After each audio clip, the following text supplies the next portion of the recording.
All 5 papers. इसका अर्थ ये निकल रहा है कि आपको जब तैयारी करनी है तो पांचों के पांचों पेपर ये अपने दिमाग में रखना है।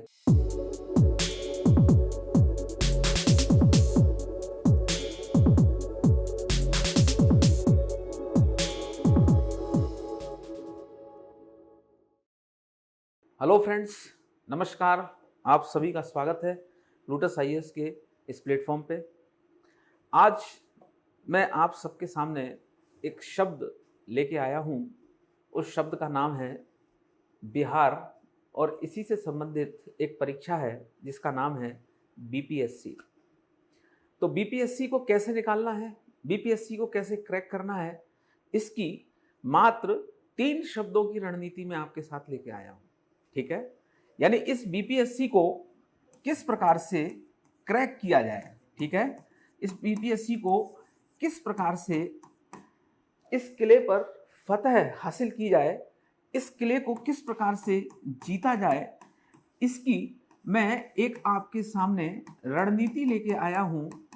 वह रणनीति मात्र 3 शब्दों की है, यानी कि सिर्फ 3 शब्द, 3 लाइन के शब्द में बीपीएससी कैसे निकाली जा सकती है। तो यहां पर एक फॉर्मूला मैं आपके साथ पास लेके आया हूं। वो जो फॉर्मूला है वो फॉर्मूला मात्र 3 लाइनों का है। कितनी लाइनों का है? सिर्फ 3 लाइनों का एक सूत्र है, एक फॉर्मूला है।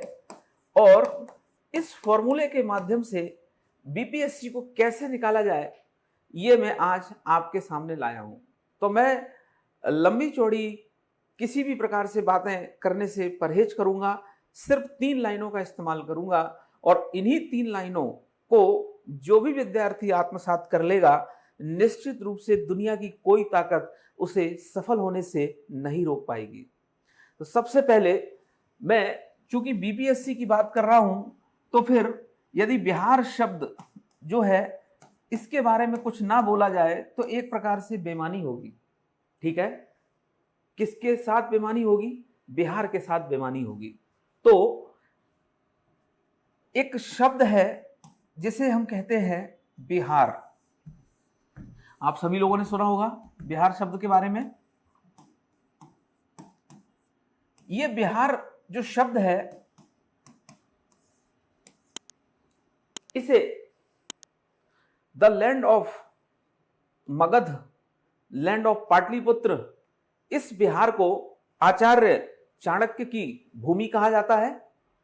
इस बिहार को महान सम्राट चंद्रगुप्त मौर्य, अशोक जैसे वो महान सम्राट जिन्होंने पूरे भारत ही नहीं पूरे विश्व को कुछ ना कुछ सिखाया है।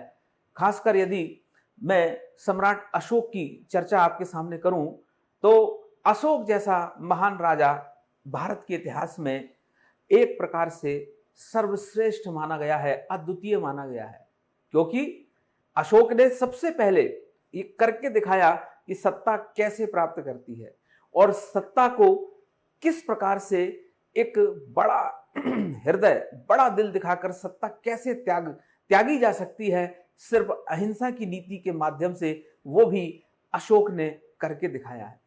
तो यह बिहार वही भूमि है जहां पर आचार्य चाणक्य ने चंद्रगुप्त मौर्य जैसे महान राजाओं को राजगद्दी पर बिठाया, जहां सम्राट अशोक जैसे महान राजा हुए। यह बिहार वही भूमि है जहां पर विश्व के सबसे बड़े जो विश्वविद्यालय, यहां पर कई प्रकार की शिक्षाएं दी जा सकती थी। और ऐसा कौन होगा भारतीय जो नालंदा विश्वविद्यालय को नहीं जानता होगा? वही नालंदा विश्वविद्यालय कहा जाता है जहां पर हजारों की संख्या में किताबें थीं। एक बड़ा पुस्तकालय था जिसे विश्व के लगभग सबसे बड़े पुस्तकालयों में से एक माना जाता है। एक प्रकार से ज्ञान विज्ञान का इंसाइक्लोपीडिया माना जाता है। तो यहां से मैं आपसे जो बात कहना चाहता हूं वो ये है कि ये जो बिहार, इसे कहा जाता है आचार्य चाणक्य की भूमि, चंद्रगुप्त मौर्य, सम्राट अशोक की भूमि, और जो ज्ञान विज्ञान शिक्षा का सबसे महत्वपूर्ण केंद्र माना जाता था, अर्थात यहाँ पर नालंदा विश्वविद्यालय, जहाँ पर विक्रमशिला विश्वविद्यालय, जहाँ पर ओदंतपुरी विश्वविद्यालय जो है के माध्यम से शिक्षा प्रदान करते थे।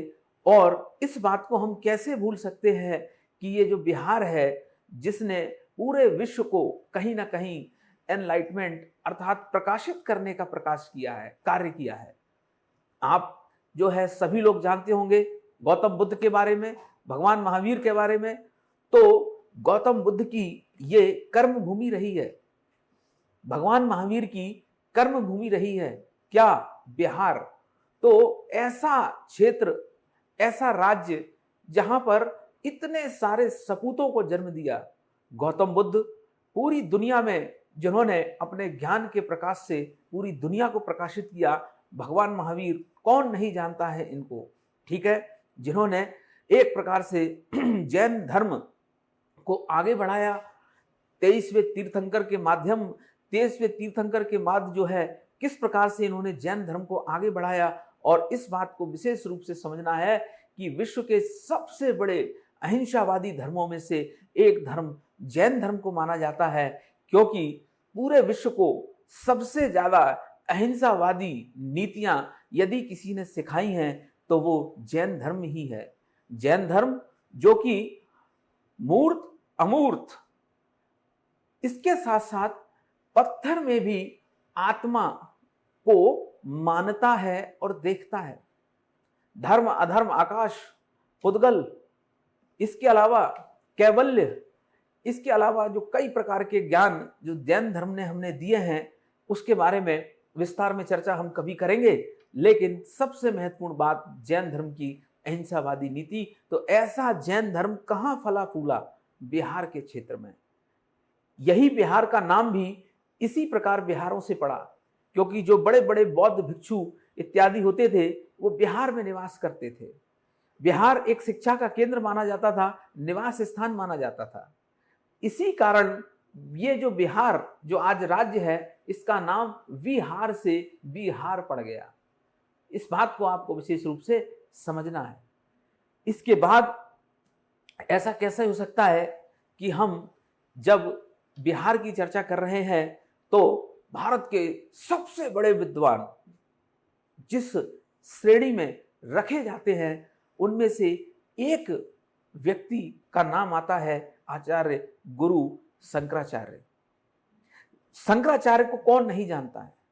शंकराचार्य जिन्होंने वेदों में भाष्य लिखा और जिन्होंने अपना जो दर्शन था शंकराचार्य का, उसमें उन्होंने सिर्फ एक ही शब्द में अपने पूरे दर्शन को समेटने का प्रयास किया।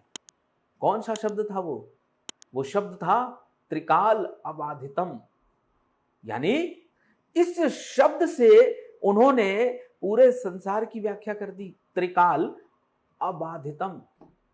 और शंकराचार्य जिन्होंने ब्रह्म के बारे में ऐसी बात कही और वेदों के ऊपर वो भाष्य, वो टीकाएं लिखी जिसे आज भी विद्वानों के लिए एक बहुत बड़ा अनसुलझी गुत्थी माना जाता है।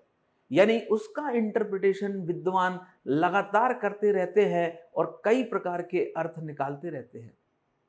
शंकराचार्य जिन्हें 7-8 वर्ष की उम्र में पूरे वेद कंठस्थ हो गए, कंठ हमारे गले में होता है और यहां पर उनको सारे वेद जो हैं वो याद हो गए थे। इसके अलावा 30 वर्ष की अवस्था के बाद उन्होंने अपने प्राणों को भी त्याग दिया था। यानी शंकराचार्य जो है पूरा ज्ञान प्राप्त करने के बाद जब 30 के दशक में थे तो उन्होंने अपने शरीर का त्याग कर दिया था। और इन्हीं शंकराचार्य का संबंध बिहार से है। हम शंकराचार्य की चर्चा कर रहे हैं लेकिन हमारा मूल मुद्दा बिहार था। तो मैं आपसे सिर्फ इतना कहना चाह रहा हूं कि शंकराचार्य जिन्होंने भारत में 4 पीठों की स्थापना की, आपने बद्रीनाथ का नाम सुना होगा, मैसूर का नाम सुना होगा, ठीक इसी प्रकार द्वारका गुजरात जो है वहां पर एक पीठ की स्थापना की थी, ठीक इसी प्रकार पुरी जो है उड़ीसा, वहां पर जो है उन्होंने एक पीठ, यानी भारत की चारों दिशाओं में 4 पीठ की जो है स्थापना की शंकराचार्य ने, और भारत का भ्रमण करते करते जब शंकराचार्य पहुंच गए कहां, बिहार, तो उनका शास्त्रार्थ हुआ मंडन मिश्र के साथ, और साथ में मंडन मिश्र की पत्नी भी थी। और शंकराचार्य जो है, जो कभी पराजित नहीं हुए, वो बिहार में जाकर उनको आखिरकार शास्त्रार्थ में मंडन मिश्र की पत्नी से पराजित होना पड़ा, ऐसा कहा जाता है।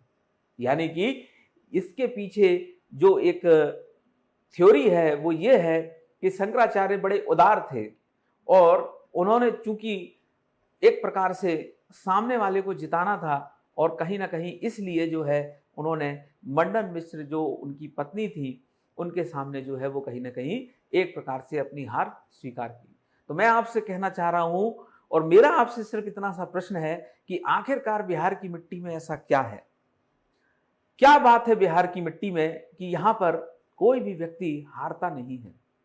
क्या बात है ऐसी बिहार की मिट्टी में कि यहां पर इतने विद्वान आचार्य चाणक्य जैसे, जिन्होंने राजनीति शास्त्र के उन सूत्रों को दे दिया जिसकी तुलना और जिसके आगे कहीं ना कहीं प्लेटो, अरस्तु और मैकियावली भी पीछे दिखाई देते हैं। आचार्य चाणक्य ने विदेश नीति में क्या बातें कही कि मित्र कैसा होना चाहिए, दोस्त कैसा होना चाहिए, शत्रु कैसा होना चाहिए, दंड अपराध कैसा होना चाहिए, दुर्ग कैसा होना चाहिए। चाणक्य ने अपने साप्तांग सिद्धांत में इन सारी बातों के बारे में विस्तार से चर्चा की। और क्या कहा चाणक्य ने? चाणक्य ने कहा, उस समय की बात कर रहा हूं मैं, आचार्य चाणक्य के समय की बात कर रहा हूं, कि सबसे बड़ा अपराध क्या है? भ्रष्टाचार। यदि राजकीय कोष से कोई गमन करता है भ्रष्टाचार, तो उन्होंने अपनी नीतियों के अंतर्गत लिखा कि यदि राजकीय कोष से कोई भ्रष्टाचार करता है तो उसकी जो सजा होनी चाहिए, जो सजा निर्धारित होनी चाहिए, वो मृत्यु दंड होनी चाहिए। आज भारत में भ्रष्टाचार की सजा मृत्यु दंड नहीं है, लेकिन उस समय चाणक्य ने इस बात को सबसे पहले और सबसे इंपॉर्टेंट एम्फेसाइज रूप से इस बात को उठाया था। तो समझ सकते हैं कि किस स्तर का ज्ञान और विज्ञान बिहार के अंदर था। हम बिहार की चर्चा कर रहे हैं तो हमारा यही प्रश्न उठता है कि आखिर क्या बात है बिहार की मिट्टी में, बिहार के रज रज में, बिहार के कण कण में, जो बिहार इतनी बौद्धिक सांस्कृतिक समृद्धि लिए हुए है? क्या बात है इस बिहार में? और इसी क्रम में हम लोग जो है बिहार को नमन करते हुए और बिहार की अस्मिता, बिहार का जो ज्ञान है, बिहार के कण कण को, रज रज को एक बार फिर से प्रणाम करते हुए हम लोग जो है अब इस बात पर आते हैं कि बीपीएससी को कैसे क्रैक किया जाए, बीपीएससी को कैसे निकाला जाए। और मैंने आपसे पहले ही कहा था कि मुझे सिर्फ 3 लाइनें बोलनी है, और इन्हीं 3 लाइनों में मैं आपके सामने बीपीएससी को निकालने का एक फॉर्मूला, एक सूत्र आपके सामने रखूंगा। कौन सी 3 लाइनें हैं, देखते हैं।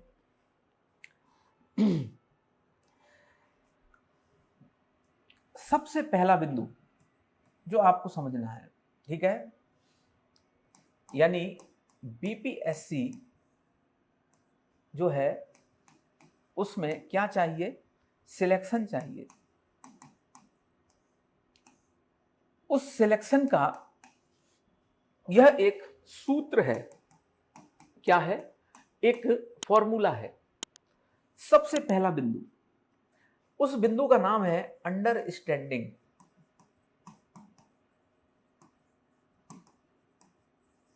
इसको कहा जाता है समझ। दूसरा जो बिंदु है, उस आखिरकार अंडरस्टैंडिंग का मतलब क्या है? तो अंडरस्टैंडिंग का मतलब समझने का प्रयास करते हैं। आपके सिलेबस में, बीपीएससी के मेंस के सिलेबस में स्पष्ट रूप से यह कहा गया है, सामान्य अध्ययन, सामान्य तरीके से पढ़ना है, और जो भी टॉपिक है उनके ऊपर एक समझ बनानी है। क्या करना है? एक अंडरस्टैंडिंग बनानी है उन टॉपिक के ऊपर। जैसे कोई भी हमने एक टॉपिक ले लिया, फॉर एग्जाम्पल हमने जो है कांग्रेस की स्थापना से जो हमारी जो राजनीतिक जो कार्यशैली और स्वतंत्रता संग्राम की दिशा में जो आंदोलन आगे बढ़ा, वो कांग्रेस की स्थापना के बाद से एक उदारवादी दल था, जैसे दादा भाई नौरोजी, दिनसा वाचा, गोपाल कृष्ण गोखले, सुरेंद्रनाथ बनर्जी आदि। और उसी के बाद फिर जो है उग्रवादी राष्ट्रवादी जो है ये वर्ग आता है, जिसमें लाल बाल पाल थे। तो कोई एक टॉपिक है, मान लीजिए एक टॉपिक है कांग्रेस की स्थापना, तो आपको ये पता होना चाहिए कि कांग्रेस की स्थापना क्यों हुई, कांग्रेस की स्थापना के उद्देश्य क्या थे, उस समय की परिस्थितियां थी तो किन परिस्थितियों में कांग्रेस की स्थापना हुई। क्या सेफ्टी वॉल्व का सिद्धांत था, क्या तड़ित चालक का सिद्धांत था, क्या सतत विकास का सिद्धांत था। आपको यह पता होना चाहिए कि कांग्रेस की स्थापना के बाद कांग्रेस का जो उद्देश्य था वो उन उद्देश्यों से क्या परे हटते हुए किसी और दिशा में आगे बढ़ गई। आपको यह पता होना चाहिए कि इसके बाद जो हमारा स्वतंत्रता का जो आंदोलन था वो आगे कैसे बढ़ा।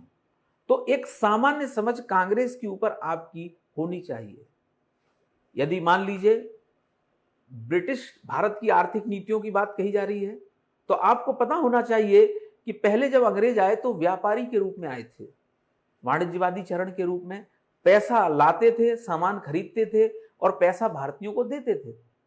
लेकिन प्लासी के युद्ध के बाद जो बाहर से जो पैसा आता था वो आना बंद हो गया। उसके बाद जो है आपको पता होगा कौन सा चरण आया, औद्योगिक चरण। उसके बाद जो है जब पूंजी इकट्ठी हो गई तो फिर रेल पे निवेश किया, सड़कों पे निवेश किया, सेना पे निवेश किया, प्रशासन पे निवेश किया। इसे क्या कहा गया, पूंजीवाद का चरण, ठीक है, फाइनेंशियल कैपिटलिज्म एरा। तो यहां पर मैं आपसे जो बात कहना चाह रहा हूं कि ब्रिटिश आर्थिक जो नीतियां थी, क्या ये समझ जो है हमारे पास विकसित है जिससे हम ये बता सकें कि भाई अंग्रेजों ने शोषण कैसे किया, अंग्रेजों की नीतियां कैसे आगे बढ़ी। तो कोई भी टॉपिक जो है उसको एक प्रकार से समझना है और उसको समझना है इन डायमेंशंस के साथ। सबसे पहले उसका बैकग्राउंड, और बैकग्राउंड के बाद जो है सामाजिक, आर्थिक, राजनीतिक, ये 3 डायमेंशंस आपको पकड़ के रखनी है। तो ये हो गई आपकी टॉपिक के ऊपर अंडरस्टैंडिंग, ठीक है। नंबर पहला पॉइंट, सबसे पहला बिंदु। दूसरा बिंदु जो है, जितने भी मेंस में पेपर हैं, ऑल 5 पेपर्स, मेंस में जितने भी पेपर हैं, इन सारे पेपर को आपको अपने माइंड में रखना है, बल्कि माइंड में नहीं, सबकॉन्शियस माइंड में रखना है। कौन से, अवचेतन जो है वह मन में रखना है, ठीक है। अवचेतन, सबकॉन्शियस माइंड में रखना है, सबकॉन्शियस माइंड में रखना है। अवचेतन जो है आपके मन बुद्धि में रखना है।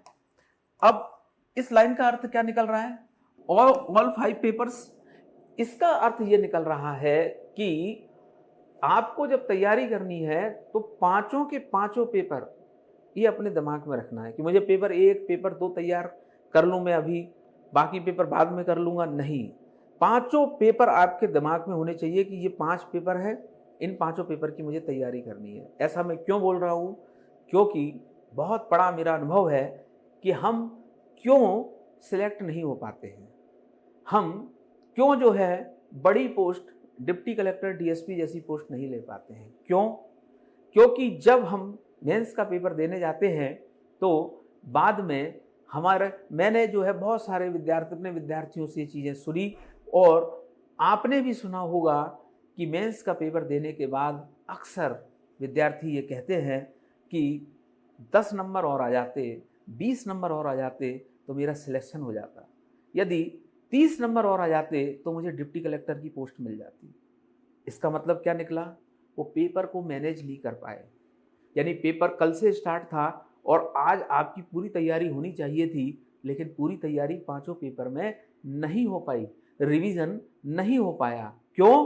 क्योंकि ये पांचों पेपर जो है हम अपने दिमाग में लेके नहीं चले। इसीलिए आपको अपना सॉफ्टवेयर यानी बीपीएससी का एग्जाम निकालने के लिए इस प्रकार का अपना सॉफ्टवेयर डेवलप करना है और अपने अवचेतन मन में, सबकॉन्शियस माइंड में इस बात को विकसित करना है कि मैं पांचों पेपर जो है वो साथ में लेके चलूंगा। और फिर जब आपका एग्जाम होगा तो आपके पांचों के पांचों पेपर का रिवीजन पूरा होगा और फिर इसके बाद फिर आप जो है इस बात को महसूस करोगे कि कोई भी ताकत दुनिया की अब जो है सिलेक्शन से नहीं रोक सकती। तो ये जो लाइन है ये बहुत गहरी लाइन है। यदि पढ़ने में तो ये सामान्य तौर से लग रही होगी कि all 5 papers in your mind, ठीक है, तो all 5 papers in your mind आपके दिमाग में पढ़ने में तो एक सामान्य लाइन, लेकिन इस लाइन में वर्षों की तपस्या छिपी हुई है बहुत सारे लोगों की। इसीलिए मैं कह रहा हूं इस लाइन को बहुत ही गंभीरता से समझने का प्रयास करना। It is the very very important line. और जो तीसरा जो शब्द है, ठीक है, वो तीसरा शब्द कौन सा है कि इसके बाद आपको अपने हाथ से बनाए हुए नोट्स जो हैं वो लिखने हैं। तो उसके बाद आपको हैंड रिटन नोट्स जो हैं वो तैयार करने हैं। अब हैंड रिटन नोट्स आपको तैयार करने हैं, यानी आपने कुछ भी पढ़ा, उसको पढ़ने के बाद यदि अपने हाथों से बौद्धिक जुगाली करते हुए नहीं लिखा तो मुझे बताइए, आप आज से 4 महीने बाद, 5 महीने बाद, 6 महीने बाद, 1 साल बाद पेपर दोगे, वो सब कहाँ से लेके आओगे? ऐसी कोई मेमोरी या इस प्रकार की कोई हार्ड डिस्क तो है नहीं कि वहाँ पर सब कुछ डाल दिया। यह काम आपको करना ही पड़ेगा, क्योंकि जो हाथ से आपकी लिखी हुई चीज़ है वो अमर हो जाती है। अमर का मतलब जो है, अब आपने उस चीज़ को हाथ से लिख दिया, अब वो आपकी प्रॉपर्टी, आपकी ही संपत्ति बन चुकी है। और वो जो आपने हाथ से लिखा है वो आपकी मौलिकता है, उसको कोई दूसरा जो है नकल कर सकता है, चुरा नहीं सकता, क्योंकि वो आपकी मौलिकता है। और दूसरी चीज जो मैं आपसे कहना चाह रहा हूं, हाथ से लिखने का मतलब यह है कि टॉपिक को आपने समझा, अंडरस्टैंडिंग की, और उसके बाद क्या किया? बौद्धिक जुगाली की। बौद्धिक जुगाली की यानी उसको दिमाग में एनालिसिस किया, और बौद्धिक जुगाली के बाद वही शब्द जो है आपके हाथों से कॉपी पे आ गए। तो यकीन मानना, ये बात जो है इसको विशेष रूप से आपको करना पड़ेगा, यानी कि आपको अपने हाथ से नोट्स बनाने हैं। मैं ये नहीं कह रहा हूं कि पूरे 100% नोट्स बनाओ, यानी कुछ आप अन्य सोर्स और मटेरियल भी उसमें ऐड कर लो, पर 70% कम से कम आपके हैंड रिटन नोट्स होने चाहिए, ठीक है। अब इन तीनों को जोड़ दो। क्या करना है? अब इन तीनों को जोड़ दो। तो हमने जो है समझ, अंडरस्टैंडिंग को और all 5 papers in your mind, all 5 papers in your mind आपके अब चेतन जो है सबकॉन्शियस माइंड में होने चाहिए। और उसके बाद हैंड रिटन नोट्स, इन तीनों को जब हम जोड़ देंगे तो इसका जो रिजल्ट आएगा, वो रिजल्ट जो है वो आपके सामने होगा रिवीजन। क्या होगा? रिवीजन। यानी अब आपको क्या करना है? अभ्यास करना है। क्या करना है? रिवीजन करना है, अभ्यास करना है। बिना रिवीजन के क्या हमें सफलता मिल सकती है? आप खुद अपने आप से पूछिए, ठीक है। तो ये हो गया एक फॉर्मूला। इस फॉर्मूले का रिजल्ट निकला रिवीजन, और जिसने इतना किया उसे अब सिलेक्शन से कोई नहीं रोक सकता। फाइनल जो है कंक्लूजन, निष्कर्ष क्या निकला? सिलेक्शन। आप मुझे इस बात का जवाब देना, मेरा आप सभी लोगों से ये प्रश्न है, ऐसा कोई विद्यार्थी बताइए जो बीपीएससी में सिलेक्ट हुआ है, बल्कि किसी भी स्टेट में सिलेक्ट हुआ हो, उसने टॉपिक के ऊपर अपनी अंडरस्टैंडिंग नहीं बनाई हो। आप मुझे इस बात का जवाब दीजिए, ऐसा कोई विद्यार्थी जो बीपीएससी में सिलेक्ट हुआ हो, उसने रिवीजन ना किया हो ही नहीं सकता। आप मुझे इस बात का जवाब दीजिए, ऐसा कोई विद्यार्थी जो बीपीएससी में सिलेक्ट हुआ हो, उसने अपने पांचों पेपर को अपने दिमाग में, अपने सबकॉन्शियस माइंड में नहीं बिठाया हो कि हाँ मुझे ये 5 पेपर तैयार करने हैं, इस प्रकार से मुझे चीजें तैयार करनी है।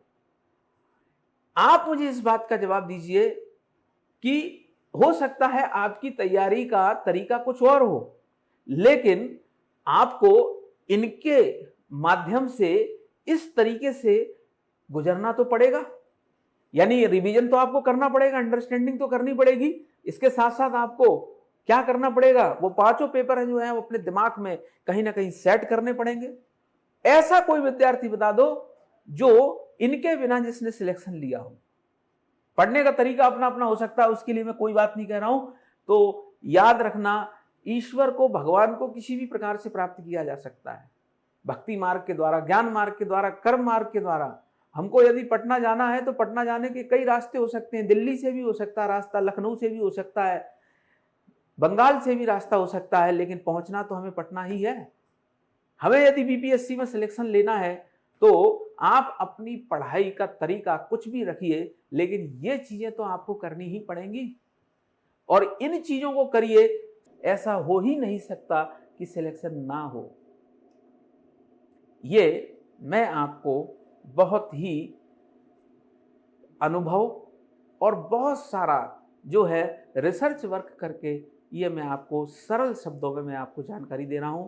तो इन्हीं शब्दों के साथ जो है हम लोग अब अगले जो है एक सेशन में मिलेंगे, जिसमें मैं आपसे इस बात की चर्चा करूंगा कि मेंस जो है उसको इफेक्टिव कैसे बनाना है, मेंस को इनइफेक्टिव से इफेक्टिव कैसे बनाना है, इर्रेगुलरिटी से रेगुलरिटी वाले आंसर कैसे लिखना है, पुअर कंक्लूजन और पुअर इंट्रोडक्शन से बहुत इफेक्टिव इंट्रोडक्शन और कंक्लूजन कैसे लाना है। ये मैं एक फिर आपके साथ सेशन लेके आऊंगा कि कैसे बहुत अच्छे नंबर लाए जाएं। आज के लिए इतना ही। चलिए, बहुत बहुत धन्यवाद। वंदे मातरम, जय हिंद। यहीं पर जो है हम लोग आज समाप्त करते हैं। धन्यवाद।